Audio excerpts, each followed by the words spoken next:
Hello बच्चों, मैं आपका यार सर कीस्टोन कोचिंग सेंटर का डायरेक्टर। आज हम लोग एनएलएम में पढ़ेंगे मोमेंटम टाइम ग्राफ, यानी मोमेंटम का टाइम के साथ क्या ग्राफ बनेगा और ग्राफ बनेगा तो उसका रिजल्टेंट क्या होगा और ग्राफ का एरिया क्या देगा हमें। चलिए देखते हैं, समझते हैं। ये फिजिक्स से बच्चों, ध्यान से, नजर ना हटे। नजर हटी कि दुर्घटना घटी, ये फिजिक्स में अप्लाई है। पता चला कौन सा पॉइंट कहां बोल दिए और आप सुने ही नहीं। ध्यान से सुनिए, हम लोग मोमेंटम टाइम ग्राफ समझेंगे, पीटी ग्राफ समझेंगे। ये ग्राफ से क्वेश्चन आते हैं और बहुत ही लल्लू टाइप के क्वेश्चन आते हैं। यहां लिखा है slope of PT graph gives net external force, यानी अगर मैं मोमेंटम और टाइम का ग्राफ बनाऊं, मोमेंटम और टाइम का ग्राफ बनाऊं, मोमेंटम और टाइम का ग्राफ बनाऊं, तो इसका जो स्लोप होता है यानी ढालान होता है, ये ढालान नेट एक्सटर्नल फोर्स को शो करता है। ये ढालान नेट एक्सटर्नल फोर्स को दिखाता है। सर इसका मतलब क्या? इसका मतलब ये है, अगर हमें नेट एक्सटर्नल फोर्स निकालना है तो हमें डीपी बाई डी करना होगा। डीपी बाई डी, यही है स्लोप, और इसी को हम लोग टेन थीटा बोल सकते हैं। क्यों? क्योंकि टेन थीटा का मतलब क्या होता है? Perpendicular by base. अगर मैं आपसे बोलूं कि ये थीटा है, अगर ये थीटा है तो यहां पर अगर मैं ऐसे करके कुछ मैं आपको एग्जांपल लेके यहां बताऊं, अगर ध्यान से देखिए बच्चों, यहां मैं एक चीज बता रहा हूं आपको। ये है, अगर मैं बोलूं कि ये थीटा है, ठीक है, तो ये जो शो होगा, अगर मैं बोलूं यहां से यहां तक है 5 और ये दिखाता है आपको 6, तो ये जो है इस ट्रायंगल का अगर मैं बात करूं, ये जो ट्रायंगल है, इस ट्रायंगल में परपेंडिकुलर ये है और बेस ये है। यही परपेंडिकुलर को मैं पीछे लिख सकता हूं ऐसे करके, बराबर करके, ये यानी ये जितना है ये इतना है, तो मैं बोलूं कि ये जो है हमारा परपेंडिकुलर रिप्रेजेंट करता है और ये बेस, तो परपेंडिकुलर बाई बेस क्या होता है? Tan theta. तो क्या मैं डीपी बाई dt को टेन थीटा बोल सकता हूं? हाँ, ये dp by dt tan theta है। और सर टेन थीटा तो बहुत आसान है, हमें अगर थीटा का वैल्यू याद है तो फिर कोई प्रॉब्लम नहीं। तो एफ एक्सटर्नल बराबर dp बाई dt, मतलब स्लोप मतलब टेन थीटा, ये आपको याद रखना है। अब देखिए क्या बोल रहा है, slope of PT curve gives applied net external force on any time, किसी भी टाइम में कितना उसमें नेट एक्सटर्नल फोर्स है। अगर आपको इस समय चाहिए, इस टाइम, इस समय में ये टाइम को दिखाता है कितना फोर्स लगा है, नेट एक्सटर्नल फोर्स, तो वो इतना है। ये आप कैलकुलेट कर सकते हैं। कैसे कर कैलकुलेट कीजिएगा? ये आपका डीपी है, ये आपका dt होगा, यहां से यहां, उसको dp से dt को भाग कर दीजिए, जो आएगा वही आपका नेट एक्सटर्नल फोर्स दिखाएगा। यानी नेक्स्ट एक्सटर्नल फोर्स कुछ और नहीं, वो मोमेंटम टाइम ग्राफ का स्लोप है, उसी का टेन थीटा है। अब देखिए, slope of straight line always constant, that F external force constant. अगर मैं ऐसे बनाऊं, इसका मतलब क्या है कि कांस्टेंट है। क्या? थीटा कांस्टेंट है। थीटा कांस्टेंट कैसे है सर? आपको पता है ये थीटा जितना होगा, ये लाइन और ये लाइन पैरेलल अगर मैं बोलूं तो ये थीटा भी उतना ही होगा, ये थीटा भी उतना ही होगा, ये थीटा भी उतना ही होगा, यानी हर एक पॉइंट में थीटा बराबर है। और आपको पता है अगर टेन थीटा बराबर तो स्लोप भी बराबर, स्लोप भी बराबर तो एफ एक्सटर्नल भी बराबर। यानी अगर थीटा बदलेगा हर एंगल में, वहां थीटा हर एंगल में अलग अलग हो रहा है, थीटा बदलेगा तो आपका स्लोप भी बदलेगा, तो आपका फोर्स एफ एक्सटर्नल भी बदलेगा, एक्सटर्नल फोर्स। अगर मैं बात करूं आपका कि थीटा कांस्टेंट है, अगर मैं बोलूं थीटा कांस्टेंट तो स्लोप कांस्टेंट, मतलब ये कांस्टेंट मतलब टोटल एक्सटर्नल फोर्स भी कांस्टेंट है। अब देखिए एक क्वेश्चन हम लोग करते हैं, इससे और अच्छा समझ में आएगा। क्वेश्चन ये है कि find ratio of applied net external force on A and B. यहां पर कुछ दिया हुआ है, यह आपका दिया हुआ है, बोल रहा है इसमें यह आपका ए को रिप्रेजेंट करता है, ये लाइन ए है और ये लाइन बी है। तो बच्चों क्या बोल रहा है कि ए और बी ये दोनों में नेट एक्सटर्नल फोर्स को निकालिए और इनका रेशियो बाहर कीजिए। चलिए पहले निकाल लेते हैं, फिर बाद में डिवाइड करके रेशियो निकाल लेंगे। सिंपल, दिमाग लगाना ही नहीं है, क्या करना है, नेट एक्सटर्नल फोर्स का मतलब ही है टेन थीटा। अगर मैं ए का बात करूं, ए का कितना, यहां से यहां थीटा कितना बाबू, यहां से यहां देखो तो ये दिया हुआ है आपको 60 डिग्री। क्या है? 60 डिग्री। अब देखिए आप, यहां पर 60 डिग्री है, ए का एंगल है, बी का एंगल है 45 डिग्री। मैं ए का एफ एक्सटर्नल निकालने के लिए मैं 1060 लिखूंगा और बी के लिए क्या लिखूंगा 1045, क्योंकि ये हमारा बी है, ये हमारा 45 है। यानी स्लोप ऑफ ए बराबर 1060 मतलब √3। आपको याद होना चाहिए कि 1060 का वैल्यू है √3 और स्लोप ऑफ बी मतलब 1045। फोर्स निकालने बोल रहे हैं, हम लोग निकाल रहे हैं tan थीटा क्योंकि वो उसको इक्वल हो रहा है। स्लोप ऑफ बी मतलब 1045 मतलब 1। अब हमें डिवाइड करने बोल रहे हैं, तो स्लोप जो आया वही हमारा फोर्स है, यानी एफ एक्सटर्नल एक इसका और एक 1 डिवाइड अगर हम करेंगे F A by F B यानी √3/1 यानी √3:1। ये क्या आ गया हमारा रेशियो आ गया, ऊपर ए और नीचे बी यानी A:B यानी एफ ए और एफ बी का रेशियो आया √3:1। कैसे हम लोग निकाले, सिंपल। फोर्स ए का एक्सटर्नल फोर्स निकालने के लिए हमने क्या किया, ए का एक्सटर्नल फोर्स, ए पर एक्सटर्नल फोर्स, उसके लिए हमने निकाल दिया उसका tan थीटा और बी के लिए बी का tan थीटा। ये फिर सवाल है, find applied net external forces on the object. Object में जो नेट एक्सटर्नल फोर्स है, यहां पर ये ऑब्जेक्ट है कोई भी, बट इसमें क्या फोर्स लग रहा है उसको। फिर वही फोर्स के लिए आपको क्या करना होगा, स्लोप। स्लोप मतलब tan थीटा। tan थीटा, यहां थीटा तो दिया हुआ है ही नहीं, तो हमें पता है tan theta perpendicular by base भी होता है। परपेंडिकुलर कितना दिया है 200, बेस कितना दिया 4, F tan theta P by B 200/4 यानी 50 न्यूटन।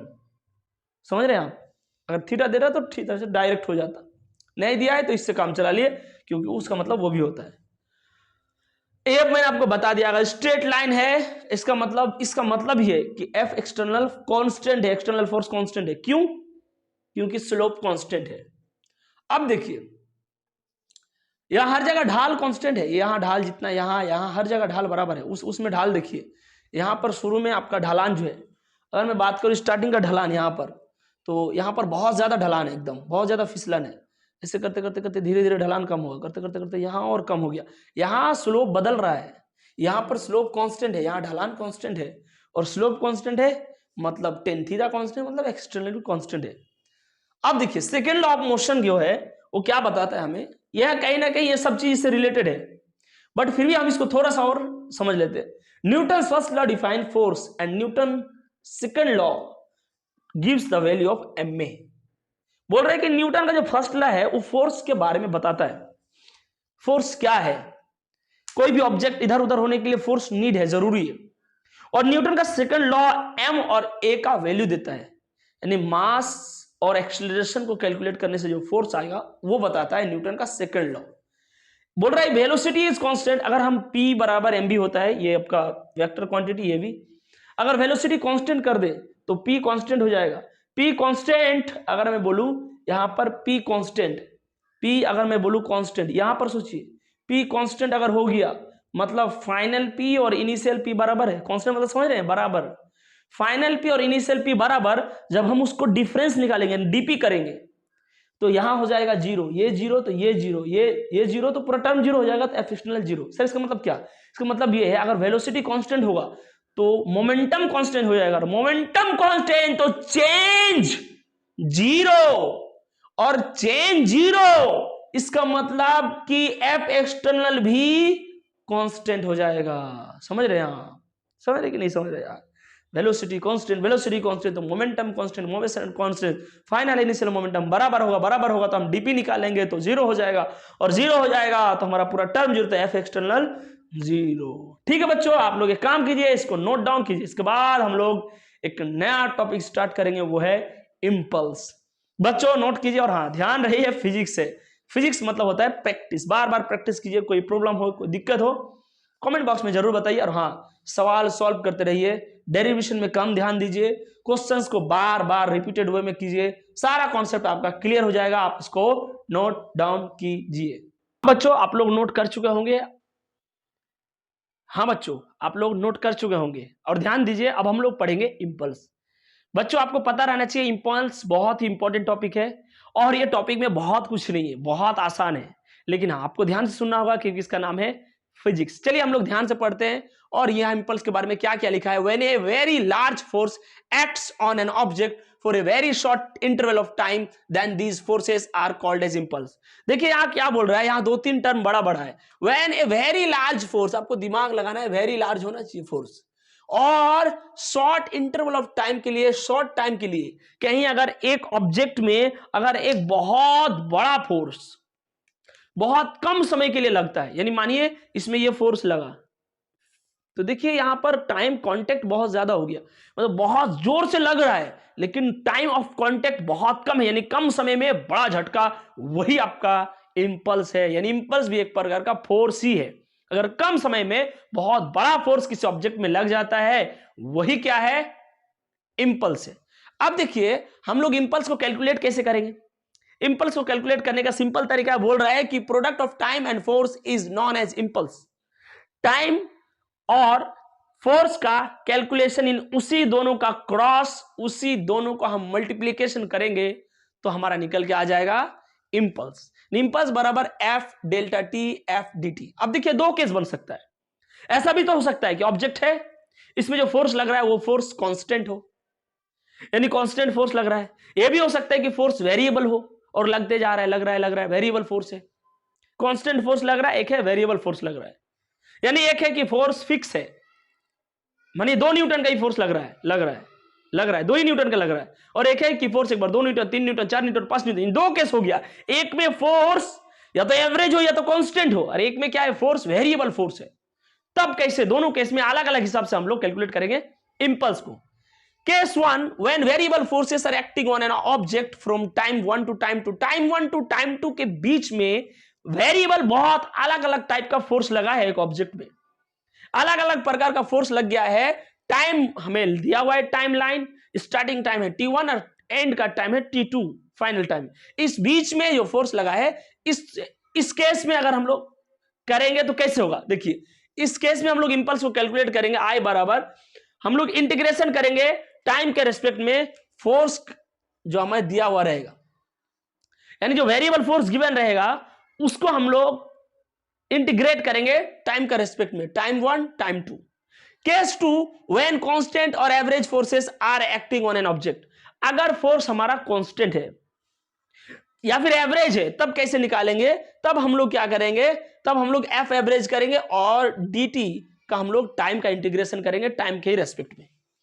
अब देखिए यहां पर दिया हुआ है कि from Newton second law of motion हमें पता है कि एफ एवरेज बराबर delta P by delta T. आपको पता होगा पहले से कि delta P by delta T average force का फॉर्मूला था. हम लोग अगर वहां से डेल्टा पी निकालेंगे तो ये उधर जाकर मल्टीप्लीकेशन होगा, तो डेल्टा पी बराबर एफ एवरेज डेल्टा टी, यानी यही तो हमारा इंपल्स है. यहां जो हम लोग गुना कर रहे थे एफ एवरेज डेल्टा टी, यही इंपल्स है. यहां से हम लोग निकाल सकते हैं, अगर फोर्स कांस्टेंट या फिर एवरेज रहे तो हम सिंपली उसको कैलकुलेट कर सकते हैं. उसी को हम लोग डेल्टा पी यानी चेंज इन मोमेंटम, यानी चेंज फाइनल मोमेंटम में से इनिशियल मोमेंटम को माइनस कर देंगे तो हमारा इंपल्स निकल जाएगा. लेकिन कब, जब हमारा फोर्स या तो कांस्टेंट हो या तो हमारा फोर्स एवरेज हो, तब हमारा सिंपल जो इंपल्स है वो चेंज इन मोमेंटम बन जाता है. अब देखिए यूनिट का अगर सवाल पूछे कि सर इंपल्स का यूनिट क्या होगा, तो सिंपली आपको पता होगा इंपल्स का यूनिट है F average delta T, force का न्यूटन और डेल्टा सेकेंड, यानी यूनिट भी बहुत आसान है, न्यूटन सेकेंड. ये यूनिट है इंपल्स का. हाँ, लेकिन इतना सारा तामझाम के बाद अगर सवाल नहीं करेंगे तो फिर कहानी अधूरी है. सवाल करेंगे, सवाल से हमें और क्लियर समझ में आएगा और अच्छे से समझ में आएगा बच्चों. चलिए देखते हैं एक सवाल ये है, ए फोर्स F बराबर 3t square plus 2t plus 4 is acting on an object, find impulse in first 2 second. बोल रहा है सबसे पहले देखिए हमारा वेरिएबल है, फोर्स वेरिएबल है और पूछ रहा है कि टाइम दिया हुआ है फर्स्ट 2 सेकेंड, मतलब 0 से 2 सेकेंड के बीच समय है. t1 0 है, t2 2 है, और बोल रहा है ये हमारा फोर्स है. बोलिए इस पर इंपल्स क्या लगेगा. इंपल्स यानी फोर्स आपका वेरिएबल है, इंपल्स निकालने बोल रहा है, फॉर्मूला वो लगेगा. इंटीग्रेशन अगर हम करेंगे तो आपको पता होगा इंटीग्रेशन करने के लिए क्या होता है, जो पावर होता है वेरिएबल का, जो पावर होता है उसका पावर में एक इंक्रीमेंट हो जाता है और वही नीचे आ जाता है आपका डिवाइडेड में, यानी 3t स्क्वायर. इसका अगर मैं इंटीग्रेशन करूंगा तो ये हो जाएगा 3t क्यूब डिवाइड बाई 3. यहां 1 है तो 2 स्क्वायर बाई 2, यहां 4 है तो सिर्फ 4t. अब क्या होगा सर, हमारे इंटीग्रेशन में वो तो आ गया एक बार. इस बार हम एक बार t को 2 बैठाएंगे और माइनस करेंगे एक बार टी को 0 बैठा के। चलिए देखते हैं, अगर मैं यहाँ 3/3 करूंगा, ये कट जाएगा, ये यहां से कट जाएगा और ये कटेगा, तो ये क्या बचेगा 3 cube plus T square plus 4t, 3 cube T cube, sorry T cube, T यहां पर आपका हमारा 2 सेकंड है तो 2 का क्यूब, और ये भी हमारा 2 है तो 2 गुना 2 2 का, और ये हमारा 4 गुना 2 8, तो ये इसको अगर हम करेंगे और एक बार हम माइनस करेंगे टी को 0 मान के, यानी यही सब करके एक बार हम यहाँ टी को 2 बैठा दिए, एक बार यहां पर हम और करेंगे, उसमें हम टी को क्या बैठाएंगे, चलिए एक स्टेप कर देते हैं। इसमें हम क्या बैठाए हैं टी को, अगर मैं बोलूं यहां पर हम टी को अगर 2 बैठाए, मानिए ये आपका 0 ये 2, इसमें अगर हम बैठाएंगे, मानिए इस केस में हम टी को बैठाएंगे इस बार 0, तो आपका क्या हो जाएगा 3 गुना 0 पावर 3/3 प्लस 2 गुना 0 पावर 2/2 प्लस 4 गुना 0, तो कुल मिला के 0 होगा कि नहीं होगा भाई। एक बार हम 2 कर दिए, एक बार हम इसी टी को 2 लिए, टी 2, और इस बार हम इसी को लिए एक बार 0, क्योंकि हमारा टाइम दिया हुआ था फर्स्ट 2 सेकंड, यानी 0 से 2 सेकंड के बीच। जैसे आप इसको कैलकुलेट कीजिएगा, ये आपका 2 का क्यूब यानी 2 दूनी 4 दूनी 8, यह आ जाएगा आपका 2 दूनी 4 और यह आ जाएगा 4 दूनी 8, और माइनस का ये सब मिला क्या हो जाएगा 0, तो यह माइनस का 0 आ गया आपका 20 न्यूटन सेकेंड। 20 न्यूटन सेकेंड आपका आ गया। हमने क्या किया, हम सिंपली सिर्फ इसी फोर्स का हम लोग इंटीग्रेशन कर रहे थे, इंटीग्रेशन किए तब हमारा ये निकल के आ गया इंपल्स। अब देखिए, अब हम लोग क्या करेंगे, अगर हम लोग क्वेश्चन लेते हैं, उसमें भी हमें यही फॉर्मूला अप्लाई करना है।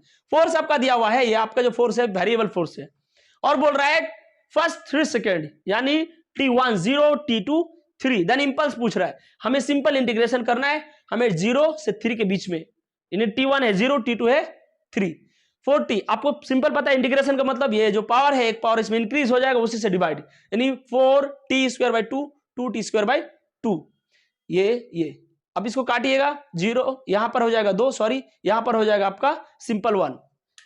अब बोलिएगा सर ये 0 कहां से आया, ये आपको यहां देखिए, यहां हमने एक बार t को हमने क्या मान लिया, एक बार 3, एक बार हम इसी t को क्या मानेंगे 0, यहां पर 3 मान लिया गया है, चलिए यहां 0 मानते हैं, हम यहां मानेंगे कि यहां ये 0 कैसे आया।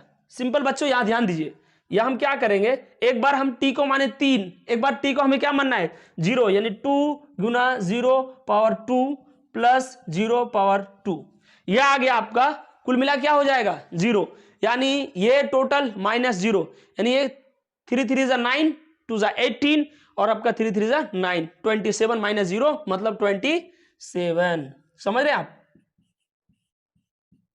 27 न्यूटन सेकेंड।